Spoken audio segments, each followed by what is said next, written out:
I will unmute whenever you need my voice. It's just Sounds very noisy here. I have this chair for you. That's our throne. Yeah, so we'll let you use it for tonight.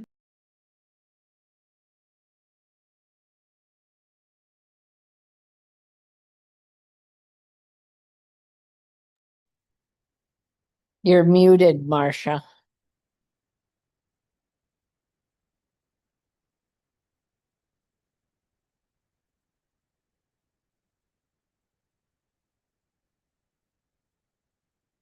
Unmuting, showing our video. We have hot mics and we will get started with the meeting. It is Thursday, June 18th, 6:01. This is the Bluff Planning and Zoning Work Session. We'll start with the roll call. Malia Collins. Marcia Hagenfeld. Ann Brown. Erin Nelson serving as town manager. Perfect. Thank you all for being here. We have a quick agenda tonight because we got somewhere to be by 7. So number 1 on our agenda is interviews for the open planning and zoning seat. And we have Tom, is it Heisera? Heiserote. Okay, Tom Heiserote is here. If you want to give us a quick introduction about your interest in planning and zoning, as I pull up our questions, or anything else that you want us to know about you. Thank you for being here. Could he pull up so I could see him? Sorry, he's very far away. Just asking that you move closer to the owl, please. That Thank you. I don't know, I've lived here for 11 years, but I've been coming here for the last 30 or 40 every summer when I was on vacation from teaching. And, I fell in love with the area. And when I had a chance to buy a house here, I grabbed it immediately. And loved living here ever since. And I'm here tonight because I feel like, kind of owe something to the town and want to pay it back. Perfect. Sounds great. So we do have some questions to ask you, and we'll get through these. And we do ask that you spend no more than 2 minutes answering each question, but you definitely don't have to take a full 2 minutes to answer each question. It's unlikely. Fair enough. And so, Marcia's going to start us off. Sure. Please tell us why you are qualified for the Planning and Zoning Commission. That's a tough one, but I think I have reasonable average intelligence and patience. And also because of where I live, I think I can be fairly objective because I'm not on the town's water, I'm not on the town street, nothing that happens in this town has any direct effect on me other than zoning. So I think. Yet. Yeah, yes. Well, up till this point. So I think that I can probably be fairly objective in my thinking about what happens in town. I suppose that could be considered a disadvantage too. Thank you. Let's hands up. I'm sorry, but I didn't understand your answer. What do you're not on town water or I didn't understand that. I apologize. I have a well, so I'm not on town water, so water is not an issue for me. I don't live on a town road, so that's not an issue for me. Where do you live? You don't have to answer this. Oh, yeah, you don't have to answer this. Sorry. Well, I don't live in the middle of town. Okay. Sorry. What are the what are the issues that you would like to have addressed if you're on planning and zoning? I'm not 100% sure about that because I haven't been on it, and so I'm not sure what all the issues are. But one of the things that I see when I drive through town are a number of what appear to be abandoned homes and things, and I think that there might be something, I don't know if planning and zoning really has any influence on this, but there are a number of dwellings that aren't being used that are pretty unlivable. I guess I'd like to see them cleaned up and taken out. Awesome. Number 3, what town values are important to you that the Planning and Zoning Commission work to protect? Dark skies and the lighting ordinance, I think, come first for me. I think that was just a great initiative. The people who were involved in it did a great job, and it's just such a big boost for this town. And, you know, so for recent things, that would be it, and also zoning. Because when the zoning was first done, there was a big push to put the property that's between me and the highway zone commercial, which would have, well, I wouldn't have liked it, but I think it would have been a big mistake, and so I appreciate that as well. I think the zoning has been very thoughtfully done, and as far as I can see, fairly successful. You know, kind of keeping the town, as people say, bluff. Thank you. Tell us of a time when you helped resolve a conflict in a work or professional environment. Well, before I retired, I was a teacher, so that occurred pretty much every day.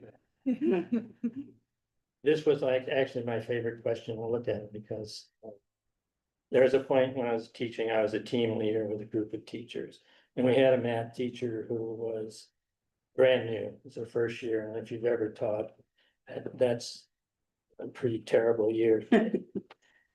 And she had some parents that wanted to come in and meet her.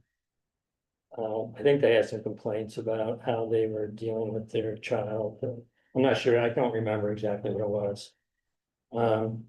But I offered to attend the meeting with her because I could tell she was really nervous about it. And when two parents come in, you know, before school to meet with the teacher, it's kind of the, I don't know, it's not fair. And this was a good teacher. She was, you know, really got along well with the kids. You know.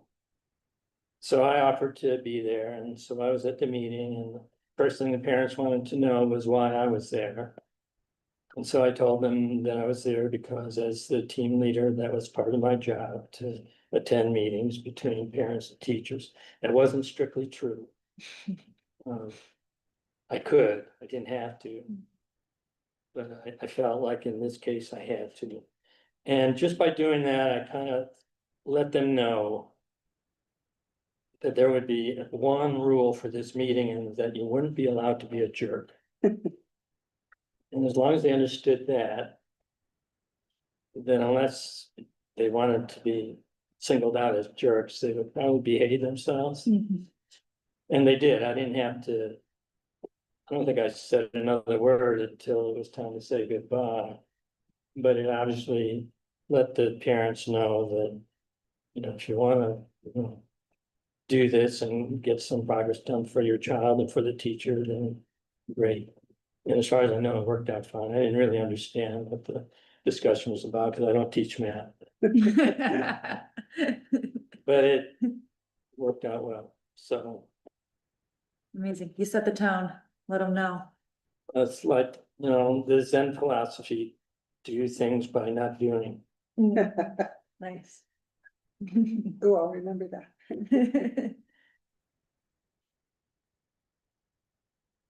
And would you like- Next question is, since this is a voluntary position that requires 1 to 4 hours a week, sometimes more, can you meet this commitment? Yes, it's not a problem at all. I'm retired. I have lots of free time, and I'm more than happy to spend it with this kind of work. Great. Wonderful. This position requires checking email regularly and working in Google Docs and Microsoft Word on a weekly basis. Can you tell us about a project you have completed on a computer? I used to be the middle school's yearbook advisor, and that was done on a computer. Mhm.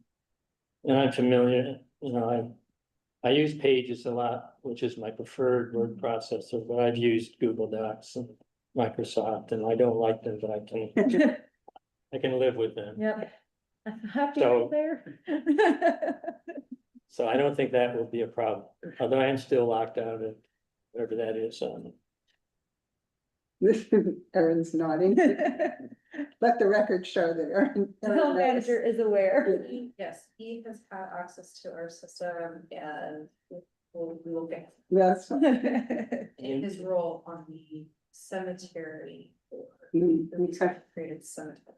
It did early on at one time let me on, but it is made decisions that It can be temperamental. We have a great IT team though, so it's nice to know that we have them on backup. Okay, good. Or on front up. On speed. On speed dial. It's funny, every time we get a new member on the board, the first thing out of their mouth is, well, can't we use the other Word document? You Yeah. know, everyone's used to their favorites. So Right. So the last question is very straightforward and simple, although the way you answered the first question, and that is, are you a bona fide resident of Bluff? Is it your principal place of residence? Yes, And it is within the town boundaries, even though it's off the It center is. of town grid. yes, Fabulous. Thank you so much for answering all of our questions. my pleasure. Thank you. Coming in tonight. So next steps, we don't vote at work session meetings, so we'll discuss it amongst ourselves one-on-one, so we don't have a quorum. And then we will vote at our next meeting on, Well, we'll discuss it in a forum in our meeting. oh yeah, and then we'll discuss it as a quorum in our meeting on Thursday, July Second. second, the second, our next Yeah. meeting, the second. So you're welcome to come back at the second meeting and here, or you can join virtually, or you can, I'll also notify you after the meeting. Either way. So that would mean that if we say we would like to recommend Tom, Erin takes it to the board, the town council for approval. Would he then, if it were all to roll for yeses, keep it rolling forward, Tom's first meeting would be our next work session, Correct. which is July 2 plus 14, 16th or something. Wow, the job. Yeah. Okay. Yeah. So you would be your first meeting then. Okay. Right, Our meetings are the first and third Thursday from 6 to 7, sometimes 7:30. Depending on if we have a lot to discuss, but not Right. tonight. Not- right, okay. Am I free to go? You are free to go. Thank you so much for being here. Thank you. Have a good rest of your night. Thank you. All right, perfect. Great. And number 2, discussion and next steps of Stephen Reel's public comment from June 4th, 2026 meeting. So as a reminder, what he brought up was from our zoning code, 64010, mobile/modular homes, tiny houses, mobile home parks, and RV parks. And he was saying that A and B are basically the same thing. I have actually read through it a bit and I have found that there is a difference. Okay. So I'll start open conversation with the difference that I found. Do you have it to pull up? Oh, yes, I do have it. Let me pull it up and share it on my screen. Because Good point. great, that's exactly what we want to do is Yeah, figure out what's right or what's yeah, wrong. 64010, looks like I'm looking for page 18. Okay. Sorry, close your eyes. Okay, so 18, so 64010, mobile modular homes, tiny Okay. houses, mobile home parks and RV parks. And so A and B, so A were permitted mobile homes, modular homes or tiny homes, and then B, RV and tiny houses. So based on what I read, the difference between A and B is that while A mentions tiny houses and B mentions tiny houses on wheels. The difference is tiny houses are included in A because they are more so in our, when we wrote this, considered more of a mobile home, modular home. But in B, a tiny house on wheels is more of an RV. And so it follows the RV standards. We can, as we are going through our zoning code now, we can of course decide to revise that, but that is the difference through my eyes between A and B. Okay, where permitted mobile homes, modular homes, or tiny houses shall be permitted as a use by right, as a primary dwelling or an ADU in all zoning districts in which you are allowed to do that. Okay. Mobile homes or modular homes may be used as commercial or business structure subject to compliance. Okay, now B, RV and tiny houses where allowed, RVs, tiny houses on wheels, or tiny houses Shoot, shall okay, only be placed or used as a dwelling in authorized RV parks or mobile homes. That's what we don't like. yeah, and so what I think we didn't want to actually include in B was or tiny houses. It is there, and so we can't do anything about it. But I think it was supposed to be tiny houses on wheels, but it's not what it was supposed to be. What is it written? Okay, but I So- also don't think I like the fact that we're saying that tiny houses on wheels can only be placed in an RV park. Right, So that's something, these are the points that we're bringing up to discuss of what we did wrong or how we'd Yeah. like to see it. Okay, good. yeah. And we also would like to give them an answer so that they have an idea. And of course, we don't necessarily have to give them an answer, just even a discussion of how we want to Proceed. how we want to proceed, because this is a tough one. So there are the exceptions set forth in subsection B. That they may be parked or occupied for a period not to exceed 24 hours, which doesn't necessarily apply to their question.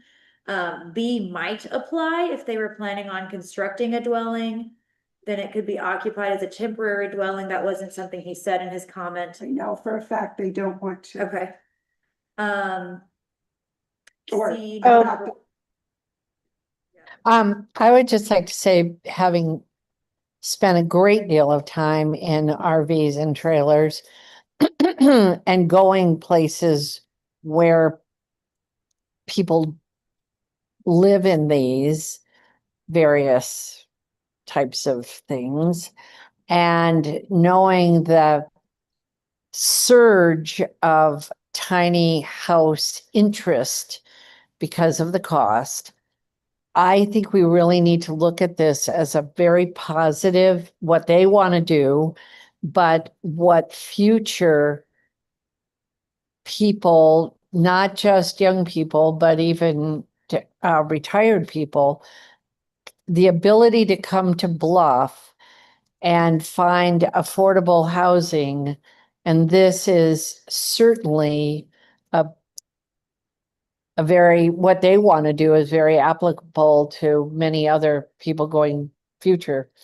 I think we really need to keep this as separate situations, especially since Rusty and I have a fixation on YouTube of looking at tiny houses being built. So take that for whatever it's worth.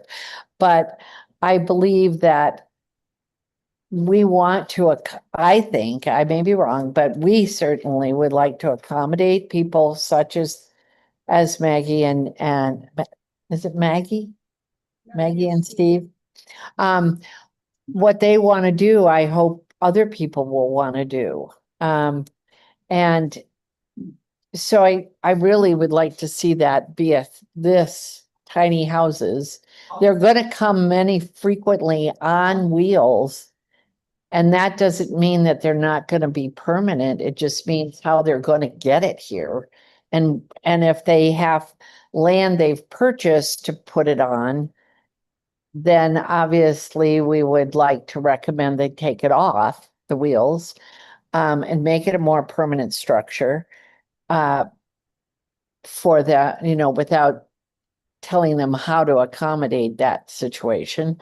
But it seems as though we've really not addressed a tiny home as a separate entity. And I think it needs to be a separate entity in our ordinances. in A, I believe we have it addressed as a separate entity, because we say where permitted, mobile homes, modular homes, or tiny houses shall be permitted as a use by right as a primary dwelling or as an accessory dwelling unit in all zoning districts in which a residential dwelling or ADU are permitted uses.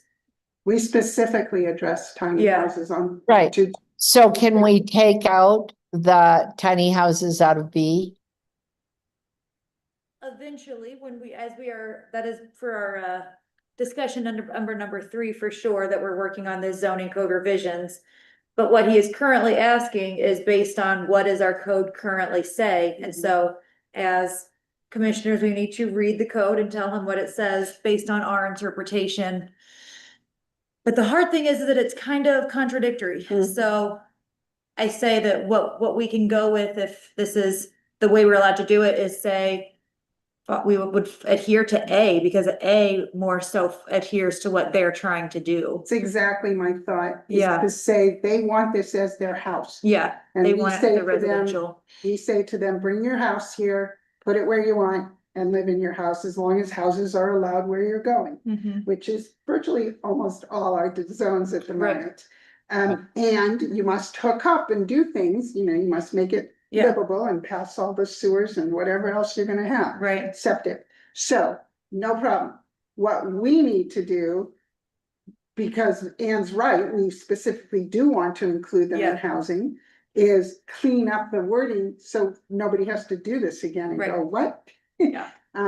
So I say the answer that you might give to Steve would be, after discussion, we have said, this is your dwelling unit. You may use it wherever you're going to dwell.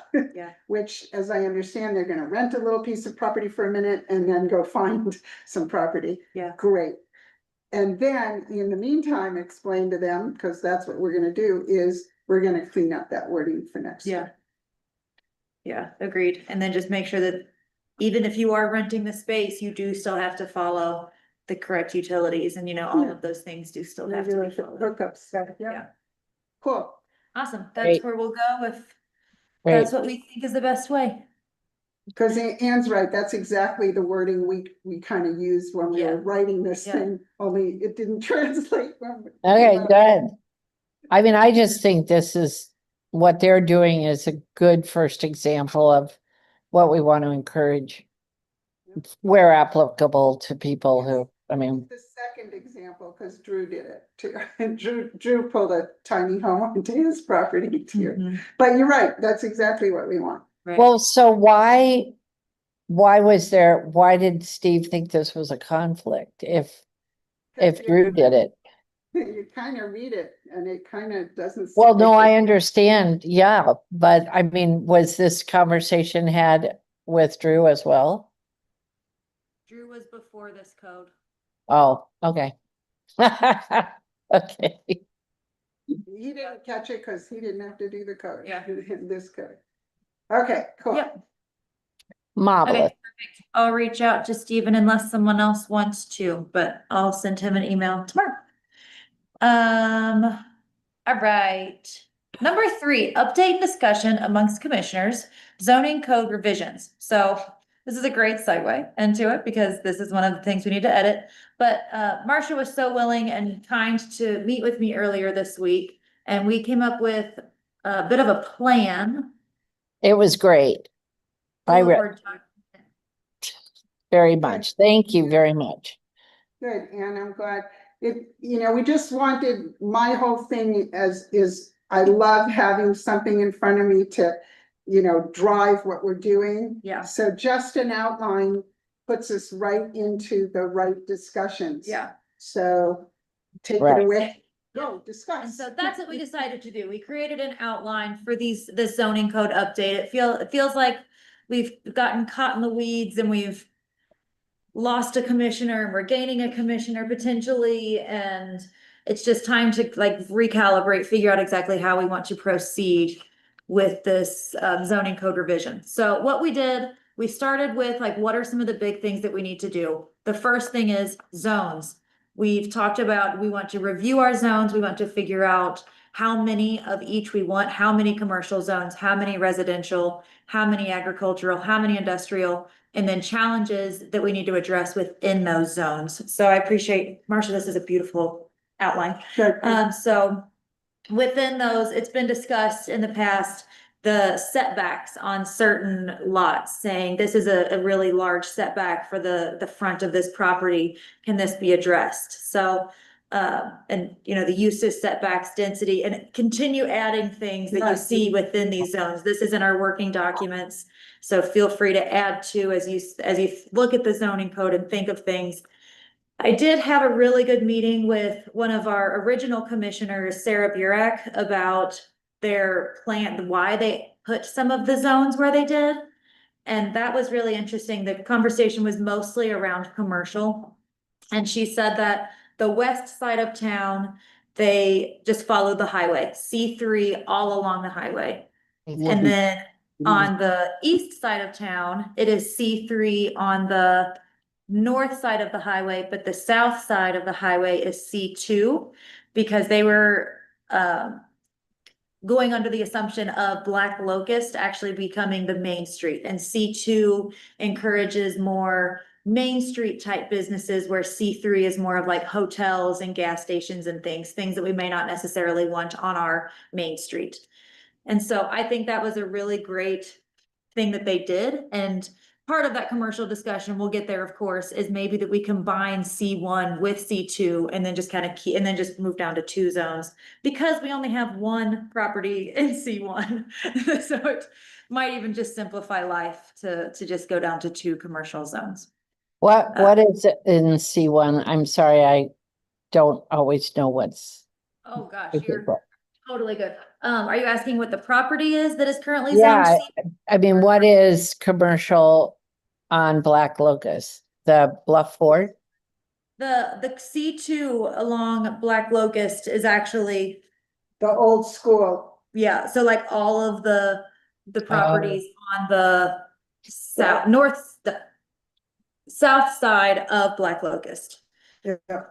And then so that means it's 191 Black Locust and then the properties between them. I'll pull up a map.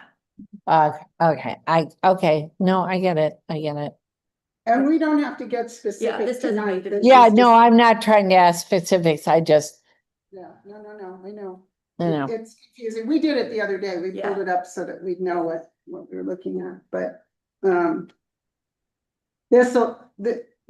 getting Tom on board and having Brian back and actually sitting with this map and going, what is it?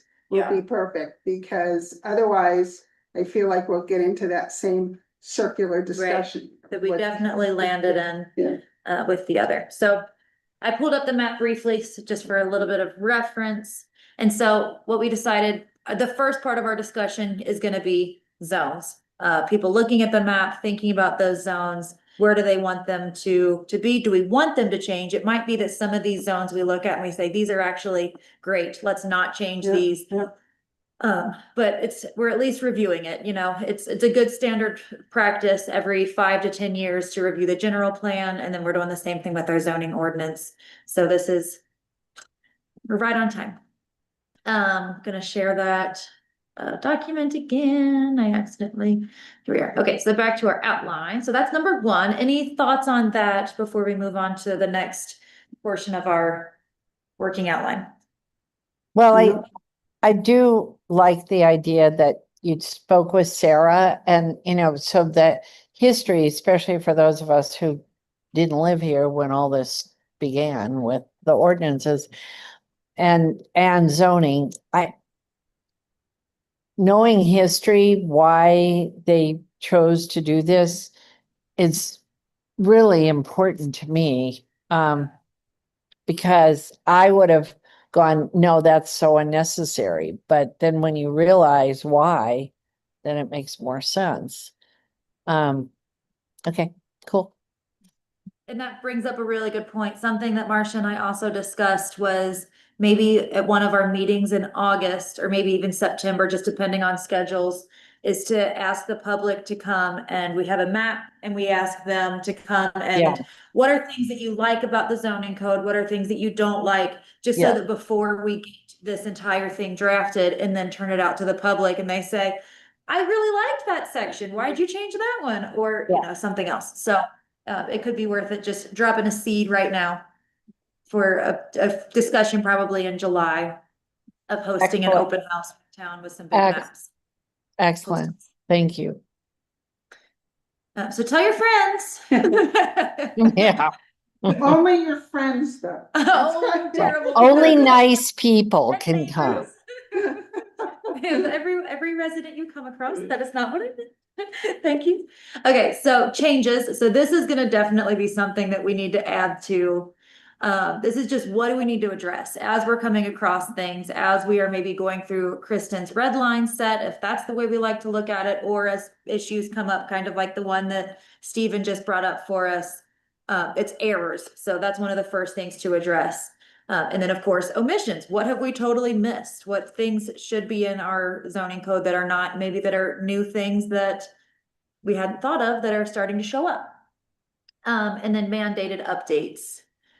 So there's been a lot of legislation on ADUs, and so that's something specific that we need to just look at. There's internal and external ADUs, Right, just, and there's just a we lot. Must allow ADUs. Yeah, we must too, allow, we are which happy is- to. We just want to make sure we're Yeah. following code. Other LUDMA concerns, what was that specifically? Do you remember? Well, land use has all these little intricacies of things like timing and things like public hearings and things like, and some of that is gonna come from our town management, you know, in terms of Erin's gonna have to know when we have to have a public hearing and Yeah. that kind of thing. So there'll be some interaction there. I just wanted it on there because Utah State Legislature had more bills than ever this year. And every time they do, they take LUDMA just and slash and dash.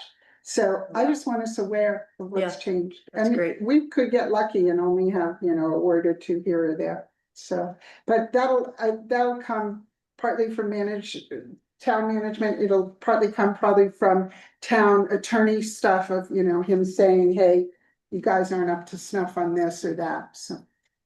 Yeah, that's a I good point. also, looking at those 5 or whatever it was, 6 similar towns to ours and how they zoned, what they did for ordinances, which were in every one of them far simpler than ours.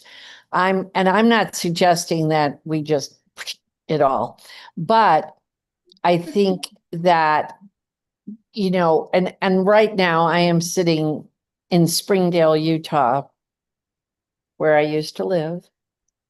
It is so repulsive to be here. It is so ridiculously densely built up on every square inch outside of Zion. It's a there are only 700 people, residents of the whole canyon. That's 2 towns, and it's amazing. I can't even remember the thousands of hotel rooms somebody just told me exist here. It's so scary that it makes me happier every second to live in Bluff. And I lived here when it wasn't like this. So it's, it makes you realize how critical these the zoning and ordinances are. So I liked looking at some of these other towns who aren't Springdale or Rockville, and seeing what they've been able to accomplish. And perhaps they haven't, so I think it was Marcia who brought up that maybe they haven't even come to speed on what's necessary by state or county. So, what they have isn't necessarily the best. But still, it is very interesting to look, especially about the zoning. Yeah. Right, no, I think you're right, Ann, and I think that's what we talked about is we got so dense in what we were trying to do to protect our town that we brought everything in, which is great. But now you go through and you call that and you say, okay, these are the things that have worked and these are the things that, will save us. So This is yeah, what's I think it's restricting a us, perfect yeah. opportunity for us. Yep. Yeah.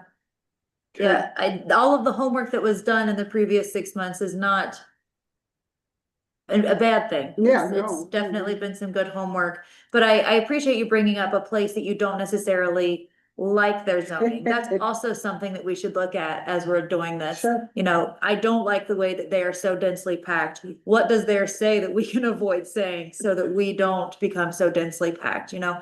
Okay, they say that their minimum lot size is X number of feet or whatever, and that's too small for Too us. small for it. And that's, I mean, the good news is septic tanks really help.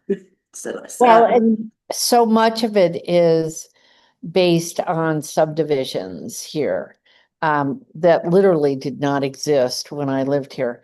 How they have, it's something that I think we seriously need to look at because, they didn't have the utilities necessary for this impact that they now have. It's a serious issue, but a lot of it is because people with lots of money came here, and that is not to say that they couldn't come to Bluff and do the same thing. People with millions and millions of dollars to blow, they don't care what it costs to put in their own wells, to put in their own, everything, because this is where they want to live. And I've talked to a lot of people since I've been here about how did that happen? Like what happened from the time my late husband was the mayor to today. It's so scary. I mean, just thousands and thousands of new units. It's unbelievable. And they're selling for millions of dollars, condos, just. That brings up a really good point that Aaron, I'm gonna put you on the spot for this one. The sole source aquifer, if we were to get that, then what does that allow for like individuals for wells and things? I'm not entirely sure. I know that we have some council members who are working on like. putting Yeah. their application in, but I have not been a part of that Okay. process all that much, so I'm not sure. I can tell you one sentence from the Wayback Time Machine. Mm-hmm. When we were the Bluff service area, the Bluff Waterworks had just been formed to do all the waterworks. Mm-hmm. And their whole modus operandi was, in fact, source protection. Yeah. And because of that, it was, people aren't allowed to just drill a well willy-nilly. So coming from the way back is to say, in fact, it was the reason that at the time, the Bluff service area was this and the Bluff Waterworks was this, bigger. Yeah. Because they said, if someone comes along and says, I want this piece of land and I want to put a well in, Bluff Waterworks still had a say about Yeah. whether they could have the well or not. So this may or may not come to pass as we move forward, Mhm. but coming from the past, it was, you don't just get to drill a well here, we're protecting our aquifer source. There may be sometimes when you can and other times where you can't. Yeah. So we'll Interesting. see. Something to keep in mind as Yeah. we're moving forward. Okay, And sorry. what- No, what- thank you. Authorization or vote, where does P and Z come into that? Is that strictly a waterworks, Yeah. water district, whatever? It's just them. We don't really have anything to say regarding that. Am I correct? I know that town council is working on it, so with the sole source aquifer, it's probably something that town council and Bluff Waterworks are working on together. No, Just town of Bluff. just town of Bluff. Okay. Is working on it, so planning and zoning gets to hear about it, and that's perfect. In my opinion. Okay. Yeah. Yeah. Cool, thanks. Yeah, for sure. So number 3, process challenges to how we administer and enforce our planning and zoning codes, application submittals requirements, site plans, and then cohesion of enforcement criteria and consequences, which is a huge one, and it has been a huge one, You but can bold it if you want. Oh my gosh. No, I will. No. Don't confuse it. But this is something that came up with some of KB's red line edits was site plans. We might want to look at the size of our required the, the size of the dwelling and the type of required site plan, because right now we have level 1 and level 2. And she just has a really good scenario in one of her comments. She's like, so say I want to build a 1,200 square foot sandwich shop. I have to spend approximately $80,000 to get all of these clearances just to open this sandwich shop. So something to review and decide, what do we actually need from a site plan? And it's probably all of those things. That'll probably be partnering with the building department and letting them decide. And also a lot of this might already be in building code. It's also kind of removing those redundancies.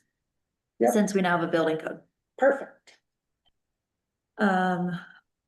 Definitions, and I I'm love that. sorry, I apologize that my brain is coming in late. I'm on sick dog and healing man duty. So I apologize. I'm too old to take in too many things at the same time. Great. Although Marcia does it, but that's okay. Anyway, don't we have an inspector now who also can enforce things of this that we need done? Yeah, he will enforce the things that fall under building, but a lot of our ordinances aren't necessarily something the building inspector Sure. would enforce. A lot of it also kind of falls to town council and ultimately at this point, the mayor, like specifically the exterior lighting ordinance.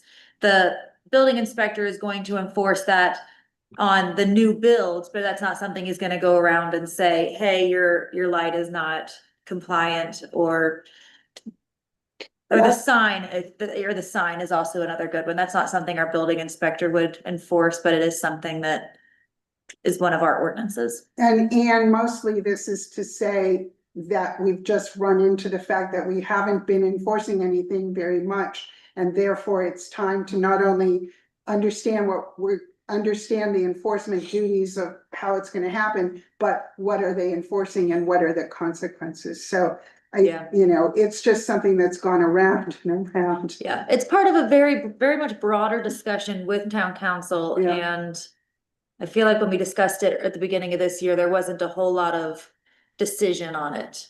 It At kept, least that was my it take. kind of goes back and forth. You guys should settle this Yeah. and bring it to us. Yeah, No, we have to know what you want. to Yeah, settle it. So there was a little of that. yeah, it might be a good idea, actually, as we're talking about this, to form like a small planning and zoning and town council combined committee where we don't have a quorum of anyone. So like 2 planning and zoning, 2 town council get together and start just hashing this out. That might be a good idea. But we'll talk about that later. Okay, and then something else Marcia brought up that was an amazing point, definitions. After finishing our entire code, then we shall go back and review definitions and add, delete, and then coordinate with other codes from the state and the county. Because it is very counterintuitive to work on the code and then go back to definitions and make sure it matches. Like, no, let's just do that in one swoop at the end. So this is going to be our zoning code update outline. And so what I'm thinking is we will next meeting, just start with number 1 and start with zones and just start discussing that, tearing into it and working your way through the list. If I might, I would say that when you send out this information saying so, you can say everyone bring their favorite problem code. Zoning code. Okay. What zone do Bring you your see? favorite. Yeah, bring something to change, fix, or that you love and don't want to see changed. So that in other words, we're a little more familiar with our codes. That's a good point. Our zones, Yeah. our zones. Yeah, and to be specific for that one, it's not gonna be the zoning code because that encompasses the whole Right, code. It's the going to be zones, code, the zones zone section. zoning code. Yeah. Okay, I like that. Any additional thoughts on this outline? Nope, great, thank you. Good work. Thank you. Thank you, Marcia. Yeah, you're Amazing. welcome. No, thank you. It was Teamwork. really good to talk it out because then you see it in Yeah. front of you. Yeah. We are doing amazing on time. Number 4, Perfect. items for next agenda. I sent out the sign permit earlier this Yes. week, so we'll have that sign permit from Sweetwater. And then I'll continue this update and discussion of our favorite zoning code. And then discussion of our interview. Oh, And- yeah, and that should be for, And can I ask, maybe, I don't know when you get to ask this question. My corporate days and knowledge of these things are very limited. Why wasn't I allowed to ask where he lives and where does he live? he lives in Mark Malloy. No, don't say, this is a public meeting. People don't have to know Oh, okay, that. never mind. Never mind. Okay, I forgot. somebody can send me a memo. Private information, if they want to share that with you, they can, but it is. No, I just thought it was odd that he didn't, and it was like, okay, well, I guess I wasn't supposed to ask that question. Anne doesn't know all the rules. Well, I think it's something with, I forget exactly what it's from, but you don't want to ask people like that, that personal information. Yeah, okay. Well, I wasn't gonna ask his age. I mean, you know. There are other things that are personal information other than age. I I know. I'm just sorry. No, good question. Any other items for next agenda? Nope. All right, anyone have another? Nope. I don't think I do either. I move to adjourn. Amazing. I second it. Perfect, 6:47. This meeting is adjourned. Good night, all. I gotta Thank you go. so much. Enjoy the evening, you all. It's gonna be so fun. Rusty loved the book. I watched him read it. I have never seen him laugh so much about one thing that I want to know about those 2 days, however, that you were out in the wilderness lost. I want details from you.